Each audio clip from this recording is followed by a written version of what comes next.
চুল কাটছেন যুবক ভাইরা, তো চুল কাটার সময় মেসি আর নেইমার স্টাইল কেন? রাসূলুল্লাহ সাল্লাল্লাহু আলাইহি ওয়াসাল্লামের সুন্নত বাবরি চুল নাই, রাখা যাবে? একটা হাদিসে আছে যার চুল আছে সে যেন চুলের যত্ন নেয়। যার চুল আছে কি করে? সে যেন চুলের যত্ন নেয়। চুল চলে গেলে তো আর যত্ন নেওয়া যাবে? যাদের নাই তারা কি বাবরি রাখতে পারবে? যাদের আছে সুন্নত বাবরি রাখা যাবে না ইনশাল্লাহ? আচ্ছা, সব সময় এটা বাধ্যতামূলক নয় আপনার জন্য, কিন্তু যদি সুযোগ থাকে আপনি রাখতে পারেন। ওই সুন্নত না রেখে যদি আপনি এখন তেলাপোকা ছাট দেন তাহলে তো সমস্যা। তেলাপোকা ছাট কি? হাদিসে একটা শব্দ আছে, কুজা করা। এটা মানে কি?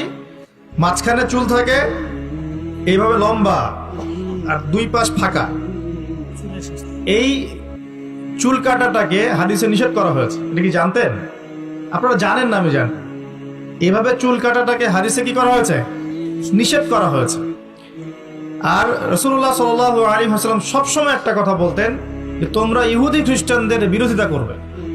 তোমরা ইহুদি এবং খ্রিস্টানদের কি করবে? বিরোধিতা করবে। তারা দাড়ি কেটে ফেলে, তোমরা দাড়ি ছেড়ে দিবে। মুশরিকরা দাড়ি ছেটে ফেলে, তোমরা দাড়ি ছেড়ে দিবে। আর তারা গোফ লম্বা করে, তোমরা গোফ ছেটে ফেলবে। সবসময় আমাদেরকে উৎসাহিত করা হয়েছে বিধর্মীদের সংস্কৃতির বিপরীত করার জন্য। আর আজকে আমরা কি করছি?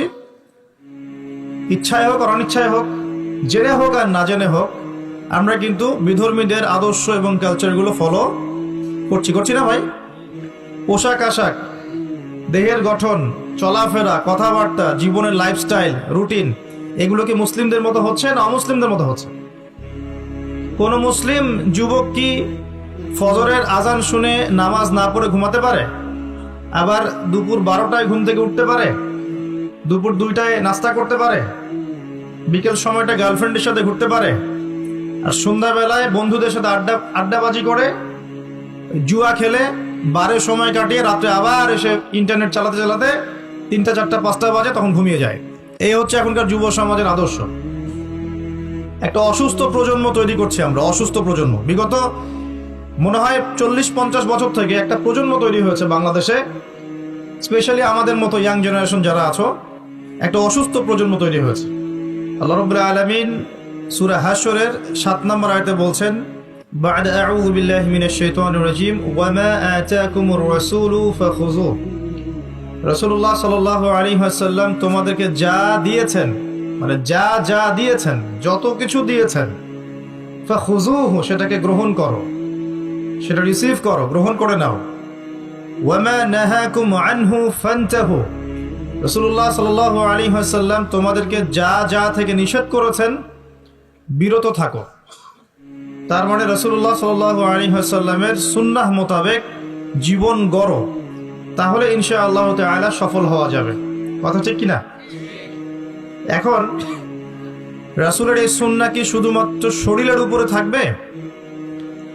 শুধুমাত্র কি নামাজের মধ্যেই থাকবে? শুধুমাত্র জিকির আজগার তাসবিহ তাহলিলের মধ্যেই থাকবে? শুধুমাত্র কি আমাদের ব্যক্তি জীবনেও থাকবে? নাকি জীবনের প্রত্যেকটা ক্ষেত্রেই সুন্নত বাস্তবায়ন করতে হবে? কোনটা? প্রত্যেকটা ক্ষেত্রে।